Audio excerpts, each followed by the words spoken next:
벌써 4주차입니다. 4주차에는 4주차 책이 4권입니다. 사사기, 룻기, 사무엘상하에 대한 책을 이번 주에 다 읽어야 되는 내용이죠. 자, 사사기는 자기의 속에는 옳은 대로 살았던 이야기인데요. 이제 말씀에 옳은 대로 사는 방법을 좀 찾아야 되고요.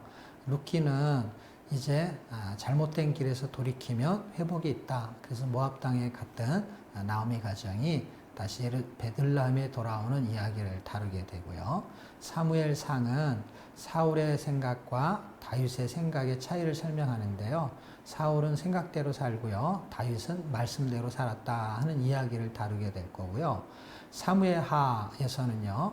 성전을 마음에 품은 다윗의 회복을 성전토의 번제로 보여주게 됩니다. 자, 그러면 사사기는 우리가 아마 재밌게 많이 잘 읽었던 내용들이 많을 거예요. 삼손의 이야기라든지 기도원의 사건이라든지 이런 것들은 아마 그래도 여러분들이 많이 접한 내용이라고 생각이 듭니다. 그래도 구조를 한번 살펴보게 되면요. 크게 두 구조로 잡을 수 있는데 사사들의 이야기가 주로 등장하는 1장에서 16장의 이야기가 세속화 속에서 7번 반복되는 이야기를 다루고 있고요.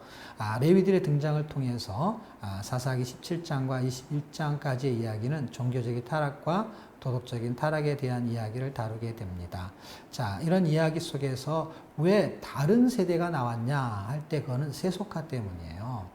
결국 사사가 등장하게 된 배경을 먼저 살펴봐야 되는데 하나님께서는 이스라엘 백성을 출애굽시켰어요. 그들을 광야에서 살게 했어요. 그런데 광야에 살게 하는 게 목적이 아니라 그들을 가나안 땅에서 살게 하는 게 목적이었는데 어떻게 살게 하는 게 목적이었느냐? 48개 성읍에 레위인들을 흩어져 보내서 하나님이 말씀을 주시고 그 말씀대로 살게 하는 게 목적이었죠. 그럼 하나님이 꿈꾼 세상은 무엇이냐? 레위를 통해서 통치하는 레위 시대를 원했던 것인데 사람들은 타락하게 되면서 말씀대로 살지 못하게 되는 상황이 결국 사사를 등장시키게 된 것이고 레위들이 그렇게 살지 못한 것은 결국 무슨 결과를 초래했냐? 세속화를 초래했죠.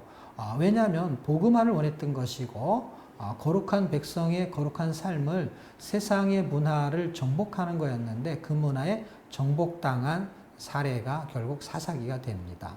그럼 여호수아와 사사기를 연관시켜서 설명을 하게 되면 여호수아는 정복이 목적이었어요. 근데 정복을 했어요. 그럼 정복의 궁극적인 목적은 뭐예요?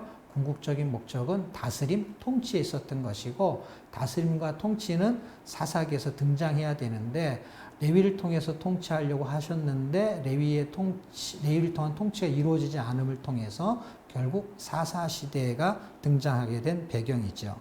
자, 세속화가 된 이유는 결국 무엇입니까? 그들은 세상의 매력에 빠졌기 때문이고 세상의 매력에 빠지게 되자 그들은 급속하게 세상에 물들게 됩니다. 그럼 반전의 기회는 있습니까? 반전의 기회는 있습니다. 어떤 것이죠? 복음화를 시키는 것인데 그거는 말씀의 매력에 빠지는 거예요. 여러분, 비전 통독 탐험대 여러분들은 말씀의 매력에 빠지시기를 축복합니다. 그리고 여러분들은 그 매력 때문에 성경 읽기를 자원한 거 아니십니까? 여러분, 우리는 어디에 매력을 느낍니까? 세상입니까? 부귀영화입니까? 아니면 말씀입니까? 예수 그리스도입니까? 성경은 우리에게 세상의 매력에 빠지지 말고 말씀의 매력에 빠지기를 원하고 있습니다. 왜 그렇습니까? 말씀의 매력에 빠지게 되면 복음화를 이룰 수 있고 세상의 매력에 빠지면은 세속화가 되기 때문에 그렇습니다. 근데 이 세상에 살고 있는 유혹이 많은 세상에 살고 있는 이유는 무엇입니까? 이 세상에 우리를 남겨두신 이유는 전쟁을 가리키려고 했다는 것입니다. 어떤 전쟁이요? 영적인 전쟁이죠. 그리고 이 세상에 올무와 가시로 시험을 남겨뒀다고 했습니다. 왜 이 세상에 시험이 있습니까? 이 세상의 시험을 통해서 우리를 하나님의 말씀으로 거룩하게 살기를 원하셨던 것이죠. 우리는 주로 어떤 매력에 빠지는가를 한번 살펴볼 필요가 있는데요. 그러면 자기 자신을 돌아볼 수가 있게 됩니다. 다른 세대가 등장했다라고 했습니다. 다른 세대는 왜 등장했어요? 세속화 때문에 등장했대요. 그러면 다음 세대가 있습니까? 다음 세대가 있죠. 다음 세대는 언약의 말씀의 매력을 느끼는 세대가 다음 세대입니다. 그런데 다른 세대는 뭡니까? 다른 세대는 말씀의 매력에 빠지는 세대가 다른 세대입니다. 이 사사기가 등장하게 배경은 결국 다음 세대를 만들어내지 못했다. 무슨 이야기입니까? 말씀의 교육에 부재였고 말씀 읽기에 대한 부분을 등한시했다고 볼 수 있습니다. 우리가 다음 세대가 되어야 합니다. 그러려면 말씀의 매력에 빠져야 되고 말씀의 매력에 빠져야만이 우리의 자녀들이 다음 세대가 될 것입니다. 그런데 만약에 우리가 세상의 매력에 빠지게 되면 우리는 다른 세대가 되고 우리의 자녀들은 당연히 다른 세대가 될 것입니다. 그런 도전을 지금 사사기는 우리에게 해주고 있습니다. 자, 이런 사사기의 내용의 핵심은 사사들뿐만이 아니라 레위의 타락을 통해서 그런 일이 벌어졌다라는 것은 결국 레위인은 구별된 하나님의 백성이고 레위에게 하나님이 말씀을 주셨는데 그 말씀이 무너진 것을 말합니다. 이 세상에서 교회가 조롱을 받는 이유는 뭐냐면 말씀이 무너져서 그런 겁니다. 그들이 뭔가 특별한 잘못을 저지르지 않았어도 세상은 교회를 조롱합니다. 그 이유는 무엇입니까? 말씀대로 살지 않기 때문에. 다시 말하면 말씀의 매력에 빠져 살지 않기 때문에 그렇습니다. 레위의 타락은 결국 성도의 타락을 예견하는 것으로 볼 수 있습니다. 그들의 타락은 크게 두 가지로 나타나는데요. 첫 번째는 하나님과의 관계에서 타락을 하는 것은 종교적인 죄를 짓는 것이고 우상을 섬기는 것이고 지금 우리는 어떻습니까? 우리 자신을 섬기고 우리가 잘 먹고 잘 살기 위해서 미가의 신상처럼 결국 그것이 종교적인 타락, 결국 자기의 쾌락과 자기의 이기주의적인 것으로 그렇게 기복적인 신앙생활을 하는 것은 결국 미가의 신상과 같은 레위인과 같은 성도의 삶을 따라가게 될 것입니다. 여기에서 반전할 수 있는 기회가 있습니까? 있습니다. 그것은 뭡니까? 그것은 말씀으로 돌아오는 길밖에 없습니다. 그런 은혜를 지금 룻기를 통해서 성경 우리에게 설명을 해주려고 합니다. 룻기는 사사시대의 중간에 있었던 이야기입니다. 다시 말하면 룻기는 시대적인 배경이 사사시대라는 것이죠. 룻기라는 사람, 룻이라는 사람은 이스라엘 백성도 아니고 유대인도 아닙니다. 그는 모압 사람입니다. 모압 사람이 어떻게 하나님의 백성이 되는지에 대한 설명을 해주려고 하고 사사시대에 어떻게 룻이라는 사람을 통해서 하나님이 말씀대로 사는 길이 열리는지에 대한 설명을 해주려고 합니다. 룻기는 1장과 2장에는 나오미의 가정에 대한 이야기로 모압과 베들레헴에 대한 지역을 설명하고 있고요. 3장과 4장은 룻이 받은 축복에 대한 이야기로 보아스와 다윗의 족보가 연결되어지게 됩니다. 룻기의 구속사는 사사시대의 나오미와 룻의 한 가정사를 통해서 영혼의 기업을 무르는 예수 그리스도를 예표하게 됩니다. 처음에 이들은 이 베들레헴에 기근이 있어서 그들은 모압 땅으로 이민을 가게 됩니다. 10년이라는 세월 동안에 그 이민 생활이 즐겁지만 않았습니다. 왜 그렇죠?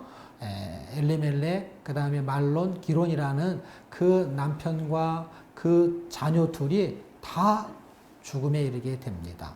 그리고 달랑 자매들만 남게 되는데요. 이런 상황 속에서 하나님께서 그들을 회복시키는데 어떻게 회복시키느냐?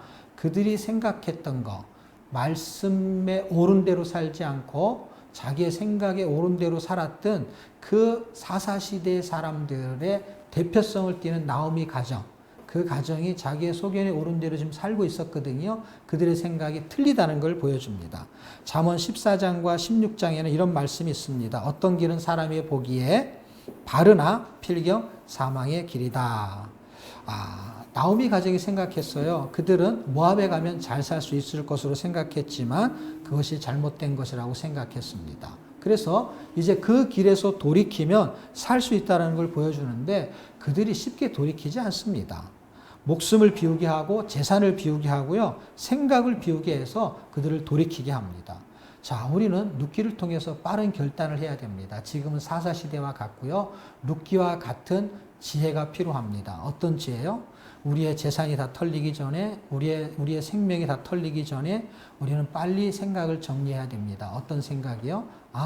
이렇게 우리가 모압 땅에서 세상에 빠져 살다가는 기근을 내서 빠져나올 수 없구나. 그 어려움에서 회복될 수가 없구나.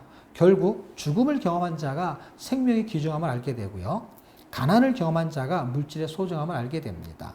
그리고 생각이 잘못됐다는 것은 어떻게 알 수 있냐면 환경을 통해서 알 수 있습니다. 그들이 가는 길이 생명의 길이 아니라는 것을 발견하게 되는 것이죠. 그 발견하기 전까지는 어떤 경험을 하게 되느냐? 나오미는 희락이라는 뜻을 갖고 있는데요. 그는 기쁨이라고 자기를 부르지 말라고 했습니다. 왜냐하면 자기는 인생의 쓴맛을 받고 너무 슬프다는 것입니다.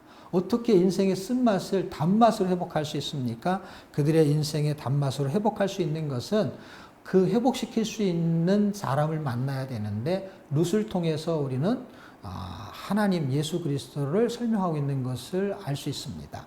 룻은 보아스를 만났어요. 그래서 그 나오미 가정의 기업이 무너지는 것을 봤습니다. 우리의 영적인 기업을 어떻게 회복할 수 있습니까? 우리의 청춘이 어떻게 회복할 수 있습니까? 우리의 영혼이 어떻게 회복할 수 있습니까? 그것은 우리의 영혼의 기업을 물을 수 있는 예수 그리스도를 만나면 회복이 될 줄 믿습니다. 저와 여러분은 예수 그리스도를 만났습니까? 그 예수 그리스도를 통해서 우리의 인생이 회복되는 걸 믿습니까? 성경 읽기를 통해서 그런 믿음이 생기기를 주의 이름으로 축복합니다. 감사합니다.